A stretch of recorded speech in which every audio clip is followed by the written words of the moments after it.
Setiap hari, tanpa sadar kita sering mengeluh. Mulai dari hal kecil seperti macet di jalan, kopi yang terasa kurang manis, hingga hal yang lebih berat seperti masalah pekerjaan atau hubungan dengan orang lain. Keluhan seolah sudah menjadi bagian normal dari hidup kita. Tapi pernahkah kita bertanya, apa sebenarnya dampak dari kebiasaan ini?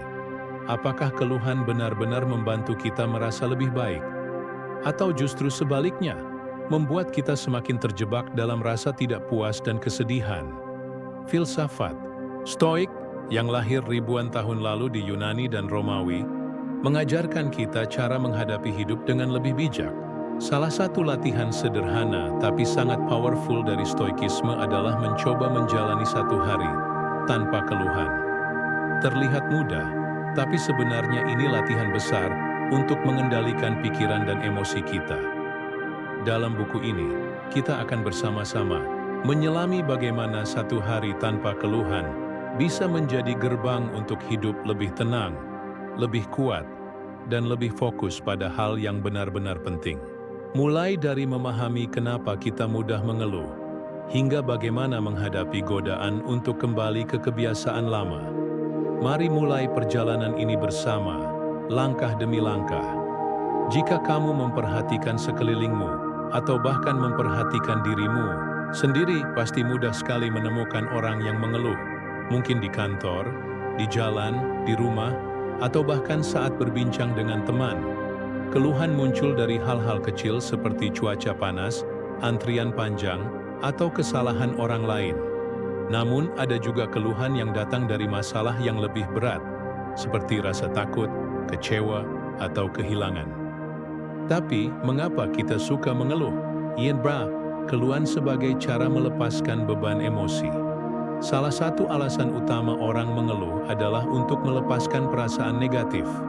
Saat kita merasa kesal, marah, atau sedih, mengeluh seperti memberi ruang bagi emosi itu keluar.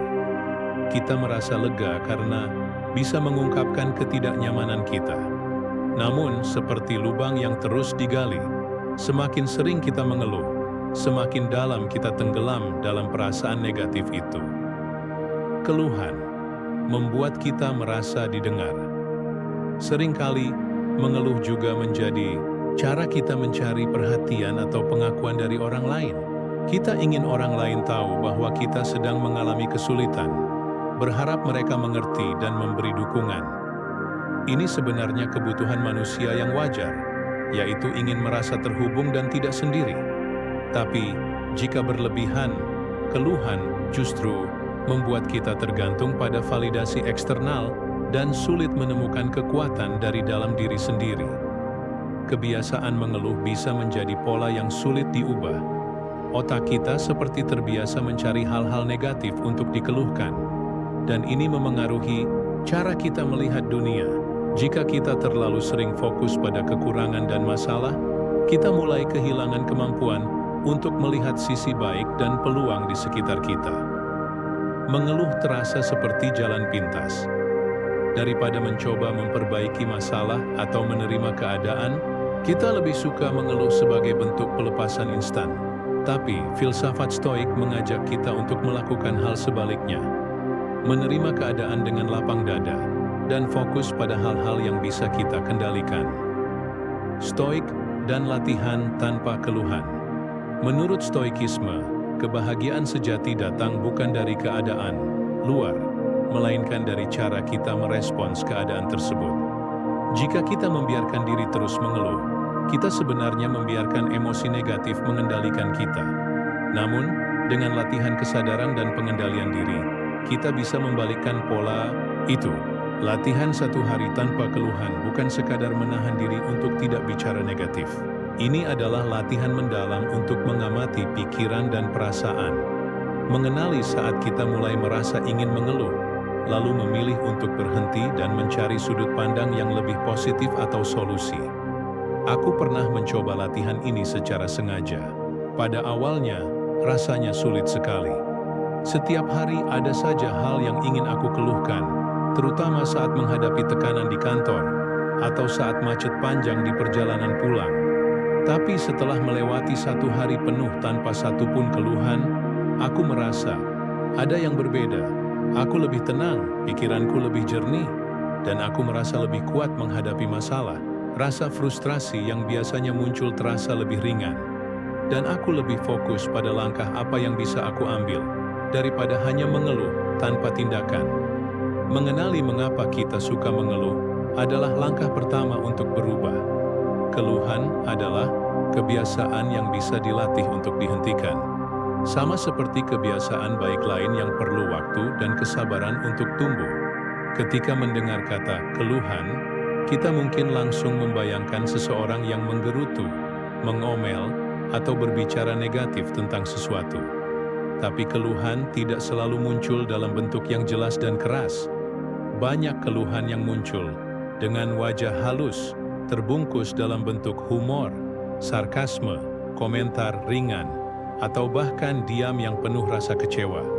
Sebelum kita bisa benar-benar menjalani 1 hari tanpa keluhan, kita perlu mengenali bentuk-bentuk keluhan yang tersembunyi, agar kita tahu apa yang sebenarnya harus kita perhatikan dan latih. Kita mungkin tidak mengatakan apapun, tetapi di dalam kepala kita, ribuan kalimat keluhan muncul tanpa suara. Misalnya, kenapa bosku tidak pernah menghargai kerja kerasku? Kok hidupku begini terus, ya? Orang-orang kok nggak pernah berubah sih? Keluhan dalam bentuk pikiran ini bahkan lebih berbahaya, karena ia tidak terlihat, tapi bekerja seperti racun yang diam-diam menyebar ke seluruh tubuh. Semakin sering kita berpikir negatif, semakin terbentuk pola pikir pesimis dan sinis. Stoikisme mengajarkan bahwa pikiran adalah akar dari segalanya, dan jika akar itu kotor, buahnya pun tidak akan sehat. Marcus Aurelius menulis dalam Meditations, jiwamu menjadi berwarna oleh warna pikirannya. Jika kita ingin menjalani hidup yang lebih baik, kita harus mulai dengan mengawasi pikiran kita sendiri, karena di sanalah keluhan pertama kali tumbuh. Kadang kita membungkus keluhan dalam bentuk candaan, seperti, "Wah, cuaca hari ini cocok banget buat tidur doang, bukan kerja. Pantas saja lambat, yang kerjanya juga asal-asalan semua. Ya, namanya juga Indonesia, mau gimana lagi?" Humor seperti ini mungkin terasa lucu dan ringan, tapi jika diamati, mereka adalah bentuk keluhan pasif-agresif. Kita melampiaskan rasa tidak puas tanpa benar-benar berusaha menyelesaikannya atau menerima keadaannya. Stoik tidak melarang humor, justru hidup dengan hati ringan sangat stoik. Tapi Stoik mengajarkan bahwa humor seharusnya tidak menjadi tempat persembunyian bagi ketidakpuasan, melainkan sarana untuk melepas ego dan tertawa atas hal-hal yang tidak bisa kita kontrol. Ada kalanya kita mengira sedang curhat, padahal sebenarnya sedang mengeluh. Bedanya tipis, tetapi niatnya berbeda. Curhat bisa menjadi bentuk komunikasi yang sehat jika tujuannya untuk mencari solusi atau meminta nasihat. Tapi jika hanya ingin mengulang-ulang masalah tanpa ada kemauan untuk berubah, itu adalah keluhan yang menyamar. Misalnya, "Aku tuh udah coba sabar, tapi kenapa dia gitu terus? Aku tuh nggak ngerti kenapa hidupku stuck gini ya." Ini bukan berarti kita tidak boleh berbicara tentang masalah kita, tapi Stoik mengajarkan bahwa kita harus jujur terhadap motivasi kita sendiri. Apakah kita bercerita untuk mencari pencerahan, atau hanya ingin memperkuat narasi bahwa kita adalah korban dan tidak bisa berbuat apa-apa? Salah satu bentuk keluhan paling umum adalah menyalahkan dunia luar. Kita menyalahkan keadaan, orang lain, pemerintah, sistem, bahkan nasib. Kalau aku lahir di keluarga kaya, pasti hidupku lebih enak.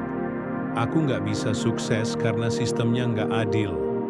Orang-orang di sekitarku terlalu negatif, jadi aku nggak bisa berkembang. Filsafat Stoik mengajarkan kita untuk memisahkan antara apa yang bisa kita kontrol dan apa yang tidak.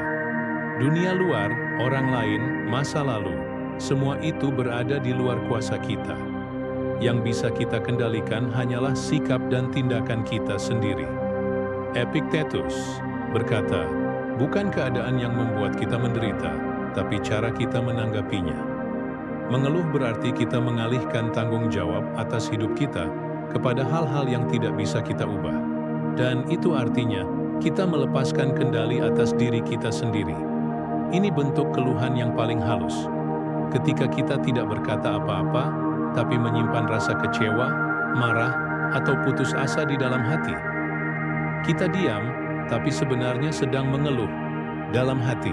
Misalnya saat seseorang membuat kesalahan dan kita tidak berkata apa-apa, tapi di dalam hati kita berpikir, dia memang selalu bodoh. Atau ketika hujan turun dan kita hanya diam, tapi ada suara kecil di dalam diri yang berkata, "Aduh, rusak semua rencana hari ini." Keluhan dalam diam ini sulit dideteksi, tapi bisa sangat berpengaruh terhadap emosi dan energi kita. Kadang, kita merasa lelah bukan karena fisik, tapi karena batin kita penuh keluhan yang dipendam. Sebelum benar-benar menjalani satu hari tanpa keluhan, kita perlu tahu seberapa sering kita mengeluh. Maka, latihan stoik hari ini adalah catat setiap kali kamu mengeluh, baik dalam pikiran, ucapan, atau sikap. Gunakan catatan di ponsel atau buku kecil. Setiap kali kamu menyadari bahwa kamu sedang mengeluh, tulis waktu, bentuk keluhan, pikiran, ucapan, sarkasme, curhat, diam. Apa pemicu keluhannya? Apa sebenarnya yang kamu rasakan di balik keluhan itu? Misalnya jam 8 pagi, mengeluh di hati karena hujan deras. Rasanya jengkel karena harus berangkat kerja. Jam 11 siang, curhat sambil menyalahkan rekan kerja. Sebenarnya merasa lelah dan ingin dihargai. Tujuan dari latihan ini bukan untuk membuatmu merasa bersalah, tapi untuk membangun kesadaran. Dengan menyadari, kamu sudah selangkah lebih dekat pada perubahan. Keluhan tidak selalu terdengar sebagai jeritan. Kadang ia berbisik di dalam pikiran kita, menyelinap lewat candaan, atau tersembunyi dalam diam. Untuk bisa berhenti mengeluh, kita harus terlebih dahulu belajar mengenali wajah-wajah keluhan yang tersembunyi itu. Coba bayangkan sejenak, setiap keluhan yang kita ucapkan, pikirkan, atau rasakan, sebenarnya bukan tentang dunia yang tidak adil. Ia adalah bayangan dari sebuah harapan yang tidak terpenuhi. Kita mengeluh tentang orang lain karena kita berharap mereka memperlakukan kita lebih baik. Kita mengeluh tentang keadaan karena kita berharap hidup berjalan lebih mulus. Kita mengeluh tentang tubuh, pekerjaan, keluarga, atau waktu karena kita diam-diam menyimpan harapan tertentu yang dunia tak sanggup penuhi. Disinilah letak kebijaksanaan stoik menjadi terang benderang. Bukan kenyataan yang menyakiti kita, melainkan harapan yang tidak realistis terhadap kenyataan itu. Apa yang kita harapkan dari dunia? Manusia tidak hidup dalam dunia sebagaimana adanya, tetapi dalam dunia sebagaimana yang ia bayangkan. Kita punya peta mental tentang bagaimana orang seharusnya bertindak, bagaimana hidup seharusnya berjalan, dan bagaimana hasil seharusnya terjadi. Dan ketika dunia nyata tak sesuai peta itu, kita kecewa lalu mengeluh. Misalnya, kita berharap jalanan pagi hari sepi, lalu kesal saat kena macet. Kita berharap orang lain menghargai kerja keras kita, lalu sakit hati saat tidak diakui. Kita berharap pasangan selalu mengerti, lalu mengeluh saat disalahpahami. Padahal stoikisme berkata dengan tegas, lepaskan harapan atas hal yang tidak bisa kau kendalikan. Stoikisme bukan filsafat ruang kuliah, melainkan filsafat dapur, jalanan, ruang tunggu, dan kantor. Ia mengakar di tengah hidup sehari-hari. Karena itu, stoik melihat krisis-krisis kecil sehari-hari sebagai tempat latihan. Saat makanan datang terlambat, saat pesan tidak dibalas, saat koneksi internet lambat, saat orang memotong antrian, itulah momen-momen emas, momen di mana kita bisa memilih, mengeluh, atau mengolahnya menjadi latihan jiwa. Filsuf Romawi Seneca berkata, kesabaran bukanlah menahan amarah, tapi tidak terguncang ketika hal yang tak diinginkan datang. Salah satu kekuatan stoik adalah kemampuan untuk reframing, mengubah cara kita memandang sebuah peristiwa. Bukan dengan membohongi diri, tapi dengan melihat kenyataan secara lebih jernih dan rasional. Contoh, ketika hujan turun saat kita ingin pergi, kita bisa mengeluh atau mengingat bahwa kita sedang diberi kesempatan untuk belajar menerima sesuatu yang tak bisa kita ubah. Ketika orang berbicara kasar kepada kita, kita bisa marah atau berkata dalam hati, "Ini adalah latihan pengendalian diri, ujian untuk mengukur keteguhan batin." Ketika hasil kerja kita tidak dihargai, kita bisa kecewa, atau kita bisa belajar bahwa penghargaan sejati datang dari tindakan kita sendiri, bukan dari pujian luar. Dengan mengubah makna, kita mengubah perasaan, dan ketika perasaan berubah, keluhan perlahan kehilangan panggung. Sebelum kamu mengeluh, berhenti sejenak, tarik napas. Tanyakan 3 pertanyaan stoik ini. Apakah ini dalam kendaliku? Apa makna lain dari peristiwa ini yang bisa lebih bijak kulihat? Apakah mengeluh akan membuat situasi menjadi lebih baik, atau hanya membuatku lebih lemah? Latihan ini sederhana, tapi sangat dalam. Karena yang sedang kita latih bukan hanya menahan kata-kata, tetapi mengubah struktur berpikir kita.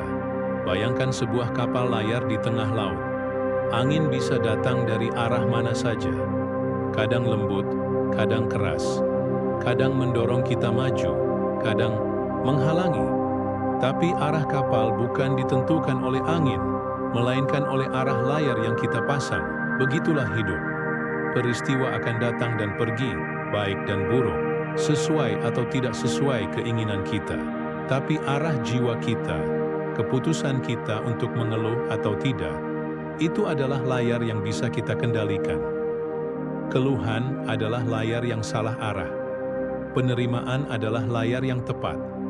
Dan stoikisme adalah seni mengarahkan layar. Mengeluh adalah tanda bahwa jiwa kita sedang memberontak terhadap realitas. Tapi di balik keluhan itu, selalu ada harapan yang bisa kita revisi, makna yang bisa kita ubah, dan kekuatan batin yang bisa kita panggil kembali. Filsafat stoik bukan tentang menjadi keras dan dingin, tetapi tentang menjadi kuat dan tenang dengan hati yang terbuka, pikiran yang jernih, dan jiwa yang memilih untuk tidak menyerah pada hal yang tidak bisa diubah. Di antara rangsangan dan respons, ada sebuah ruang, dan di ruang itulah kebebasan kita tinggal. Itu bukan kalimat dari buku meditasi modern, tapi sejatinya adalah napas dari filsafat stoik. Kita tidak dikendalikan oleh peristiwa, tapi oleh penilaian kita terhadap peristiwa itu. Dan penilaian itu tidak muncul tiba-tiba. Ia muncul dalam momen sepersekian detik, ketika sesuatu terjadi, dan kita belum sempat menilai. Dalam detik itulah kita bisa memilih. Disinilah kesadaran hadir sebagai alat penting. Kesadaran adalah penjaga gerbang batin kita. Tanpanya, keluhan akan langsung masuk tanpa diperiksa. Dunia luar bergejolak. Dunia dalam harus jernih. Coba perhatikan satu hari biasa dalam hidup kita. Alarm telat berbunyi. Kopi tumpah di meja kerja. Rekan kerja lupa membalas pesan penting. Jalanan padat merayap. Setiap momen itu adalah pemicu. Tapi pemicu bukanlah peluru. Ia baru menjadi peluru ketika kita menembakkannya. Dengan reaksi yang terburu-buru, marah, jengkel, mengomel, mengeluh. Kesadaran hadir untuk mencegah jari kita menekan pelatuk. Ia bertanya, apakah reaksi ini perlu? Atau hanya kebiasaan lama yang belum kulatih ulang? Dalam teks stoik kuno, kita menemukan kata prosoche, sebuah istilah Yunani yang berarti perhatian penuh terhadap pikiran dan tindakan sendiri. Marcus Aurelius menulis dalam Meditations, selalulah awas terhadap pikiranmu. Jangan biarkan ia mengembara tanpa kendali, karena di sanalah awal dari penderitaan dan kelalaian. Prosoche bukan sekadar kesadaran pasif. Ini adalah bentuk perhatian aktif, seperti penjaga malam yang waspada terhadap suara langkah kaki asing. Ia bertanya, Apa yang sedang kupikirkan saat ini? Apakah ini keluhan atau sekadar pengamatan? Apakah pikiranku sedang mencari solusi atau sedang mencari pelampiasan? Belajarlah untuk mengamati sebelum bereaksi. Jika kita ingin menjalani hari tanpa keluhan, maka kita harus menjadi pengamat yang setia dari batin sendiri. Kita perlu duduk di bangku penonton dan menyaksikan pikiran kita seperti kita menyaksikan adegan teater. Lihat, aku mulai kesal karena macet. Oh, muncul rasa ingin menyalahkan orang lain. Ini dorongan untuk mengeluh, tapi aku tidak harus mengikutinya. Seperti ombak yang datang dan pergi di pantai, kita izinkan dorongan itu lewat, tanpa perlu menumpanginya. Metafora cermin air, dark filsuf. Stoik sering menggunakan alam sebagai cermin jiwa. Mari kita gunakan sebuah metafora sederhana. Bayangkan batinmu adalah sebuah permukaan air yang tenang. Ketika ada batu dilempar, air akan beriak. Tapi jika kamu tidak langsung bereaksi, riak itu akan mereda. Jika kamu langsung bereaksi, kamu malah menambahkan lebih banyak batu ke dalam air. Kesadaran adalah kemampuan untuk membiarkan riak mereda tanpa perlu membalas dengan lemparan berikutnya. Dan dari ketenangan itu muncul kejernihan. Dari kejernihan muncul kebijaksanaan. Banyak orang berpikir perubahan besar datang dari motivasi tinggi atau momen dramatis. Tapi Stoik percaya, perubahan sejati lahir dari detik-detik sunyi yang kita tangkap dan pilih ulang. Bukan ketika kita berteriak, tapi ketika kita memilih untuk diam. Bukan saat semua orang melihat, tapi saat hanya kita dan hati nurani yang tahu. Bukan karena dunia berubah, tapi karena cara kita melihat dunia yang berubah. Marcus Aurelius menyebut adanya bagian yang lebih tinggi dalam diri manusia, yaitu bagian dari jiwa yang mampu berpikir jernih, tenang, dan memutuskan dengan bijak. Bagian inilah yang kita latih ketika kita memilih diam daripada mengeluh. Dan bagian ini hanya bisa berbicara jika kita memberinya ruang. Ruang yang hadir lewat kesadaran. Hari tanpa keluhan bukan berarti hari tanpa rintangan. Tapi itu adalah hari di mana kita menangkap setiap rintangan sebagai peluang untuk memilih respon yang lebih bijak. Dan kunci semua itu adalah satu hal, yaitu kesadaran detik ini.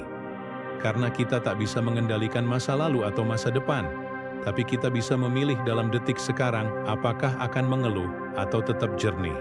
Di dalam setiap manusia, ada suara yang tak pernah berhenti berbicara.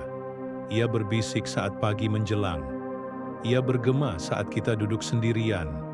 Ia mengomentari segalanya, cuaca, orang lain, nasib, bahkan diri sendiri. Suara itu disebut dialog batin, atau dalam bahasa modern disebut self-talk. Bagi orang yang tak sadar, suara itu bisa menjadi penghasut keluhan.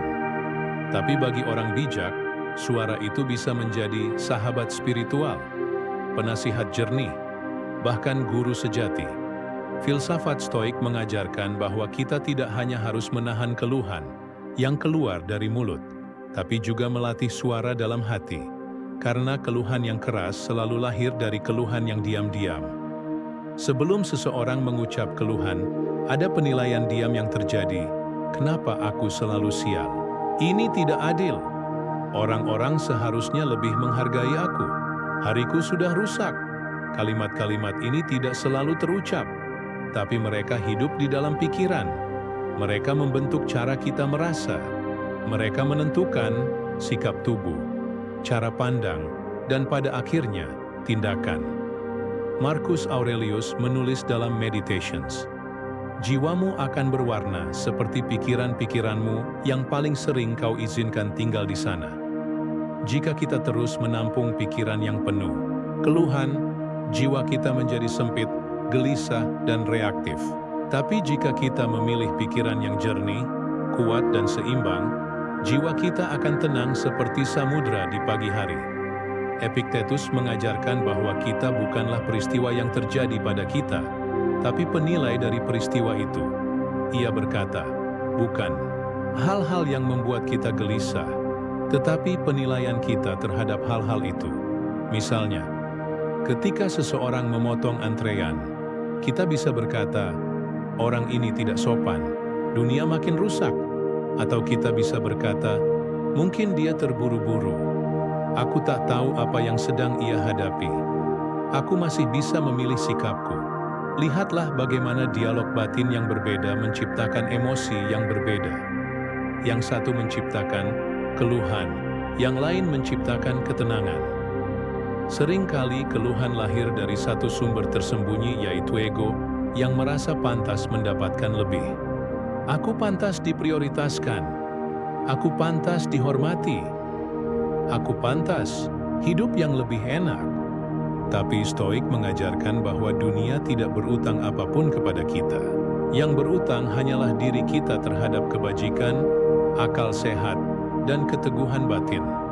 Saat kita menyadari bahwa tak ada yang dijamin dalam hidup ini, maka kita berhenti marah ketika kehilangan. Dan saat kita menyadari bahwa kita bukan pusat dunia, maka kita berhenti kecewa saat orang lain tidak memenuhi harapan kita. Bayangkan jiwa kita seperti benteng batu di atas bukit. Di luar, badai bisa datang, musuh bisa mengepung. Tapi selama benteng itu kokoh, selama penjaga di dalamnya sadar, tak ada yang bisa meruntuhkan kita dari dalam. Keluhan adalah tanda bahwa penjaga kita tertidur. Self-talk yang jernih adalah panggilan bangun. Dan latihan batin adalah alat untuk membangun kembali dinding-dinding keteguhan itu.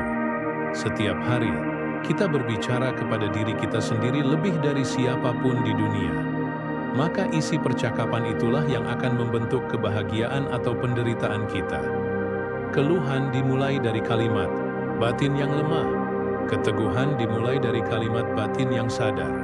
Dalam tradisi Stoik, manusia bukan hanya pikiran, ia adalah satu kesatuan yang utuh, tubuh, jiwa, dan rasio. Dan ketika pikiran mulai bergejolak, ketika emosi mulai meluap, kadang cara tercepat untuk menjinakkannya bukan dengan logika, melainkan dengan tubuh. Jika jiwamu ingin tenang, tubuhmu harus belajar diam. Ajaran Stoik yang tak tertulis, tapi selalu hadir. Orang sering menganggap filsafat sebagai urusan kepala.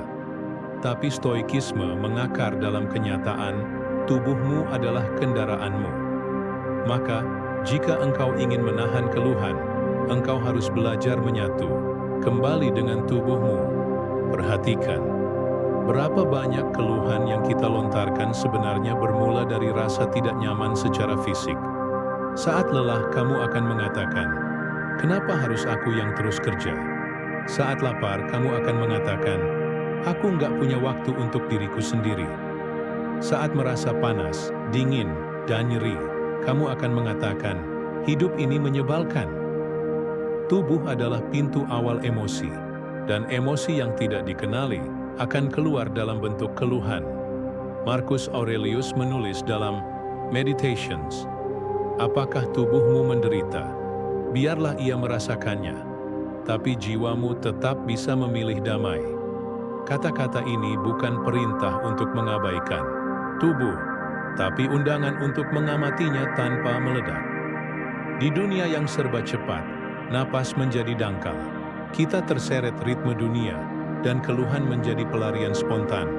Tapi jika kita berhenti sejenak dan menyadari napas, bahkan hanya selama 1 menit, sesuatu yang ajaib terjadi. Pikiran melambat, tubuh melunak, dan keluhan yang siap meluncur, tiba-tiba kehilangan kekuatannya. Para filsuf Stoik mungkin tidak mengajarkan pranayama seperti dalam yoga, tapi mereka memahami bahwa mengendalikan napas adalah mengendalikan perhatian. Dan perhatian adalah pintu masuk menuju ketenangan. Tubuh bicara. Bahkan saat kita diam, ia menunjukkan apa yang kita pikirkan dan rasakan. Orang yang tertekan menunduk.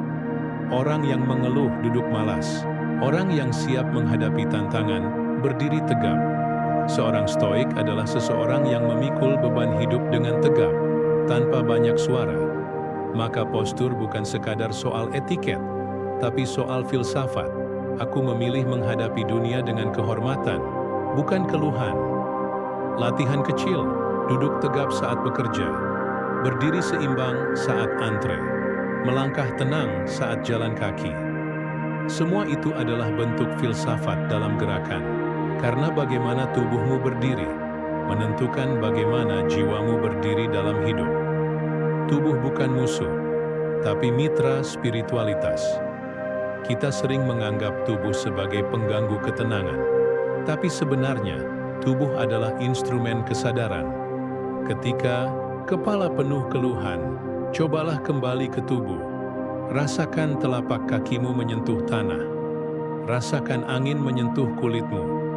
Rasakan jantungmu berdetak. Rasakan bagaimana tubuhmu hadir di saat ini. Ini bukan mistik, ini adalah filsafat yang membumi. Apa yang ada di sini dan saat ini adalah milikku. Sisanya hanyalah angan dan bayangan.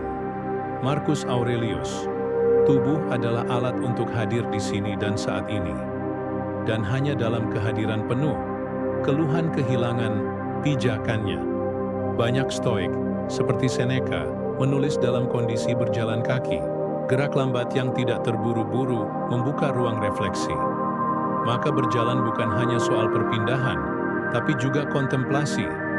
Cobalah berjalan tanpa musik, tanpa ponsel, tanpa tujuan kecuali menyadari langkah.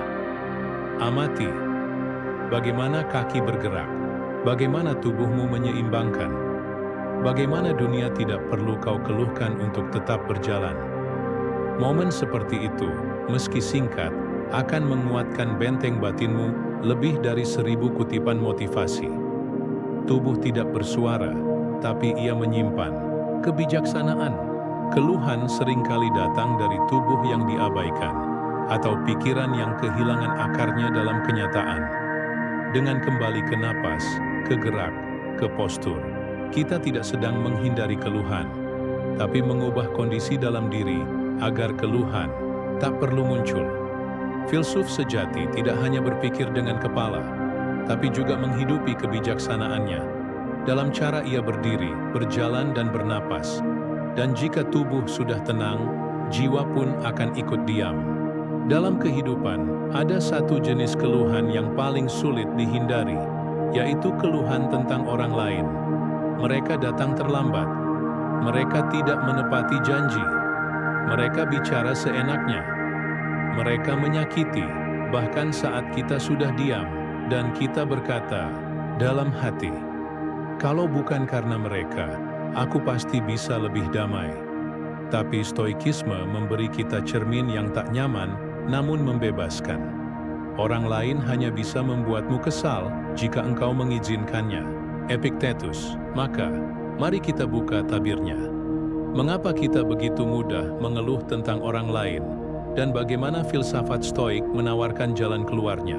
Stoik percaya bahwa kehidupan sosial adalah latihan utama dalam kebajikan. Bukan karena interaksi itu mudah, tapi justru karena ia penuh gesekan. Kita diuji untuk sabar. Kita diuji untuk tetap adil. Kita diuji untuk tidak reaktif. Seneca berkata, satu-satunya cara untuk hidup tanpa marah kepada manusia adalah dengan memahami bahwa mereka tidak bisa tidak bersalah. Artinya, kebodohan orang lain, ketidaktahuan mereka, bahkan kejahatan mereka, bukan sesuatu yang luar biasa, tapi kodrat dunia. Kita tidak marah pada api karena membakar, atau pada hujan karena membasahi. Maka mengapa kita mengeluh pada orang bodoh karena mereka bersikap bodoh? Epictetus mengajarkan bahwa kita tak boleh berharap anjing berhenti menggonggong, atau anak kecil berhenti menangis. Maka, mengapa kita berharap semua orang bersikap rasional, adil, dan sopan? Kalau kamu ingin tidak kecewa, turunkan ekspektasimu, bukan kepada standar yang rendah, tetapi kepada kenyataan manusia. Epictetus, orang yang mudah mengeluh karena orang lain, sebenarnya belum memahami kodrat manusia. Kita semua terbatas. Kita semua penuh ilusi. Kita semua pernah menyakiti, bahkan tanpa sadar.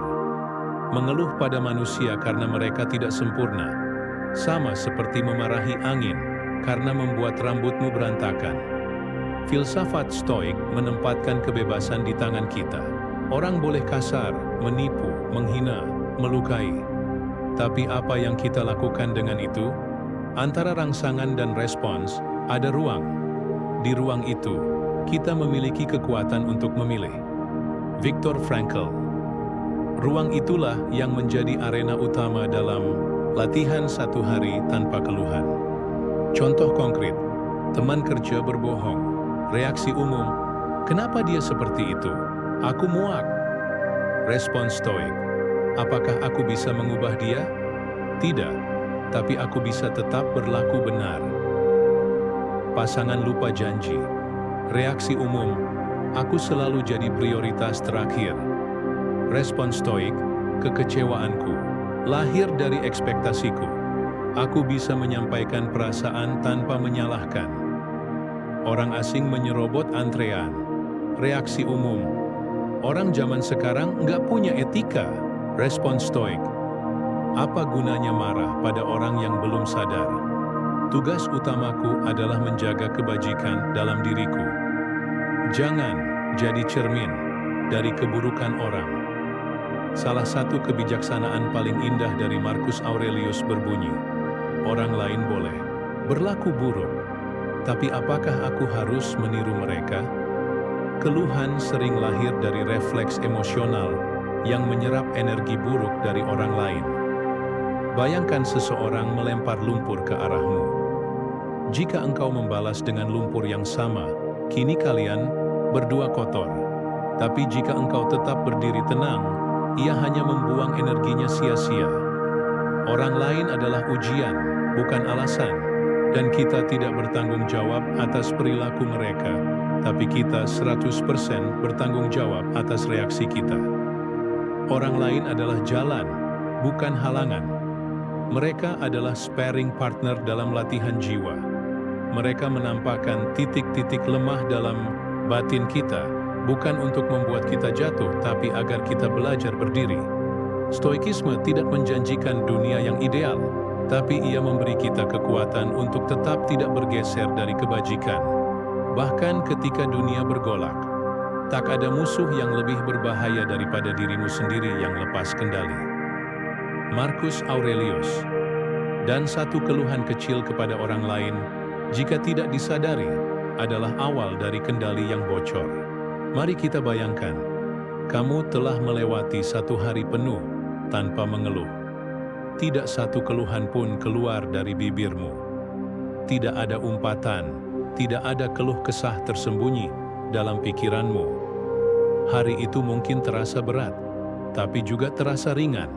Kamu menyadari, ternyata banyak hal tidak perlu ditanggapi dengan keluhan. Lalu pertanyaannya muncul, setelah 1 hari tanpa keluhan, apa selanjutnya? Inilah titik balik dari latihan kecil yang sebenarnya menyimpan makna besar. Karena sesungguhnya, 1 hari tanpa keluhan bukanlah tujuan akhir, melainkan awal dari hidup yang baru. Hidup yang lebih sadar, lebih tenang, dan lebih bertanggung jawab secara batin. Keluhan hanyalah gejala. Akar dari keluhan adalah cara kita memandang dunia dan diri sendiri.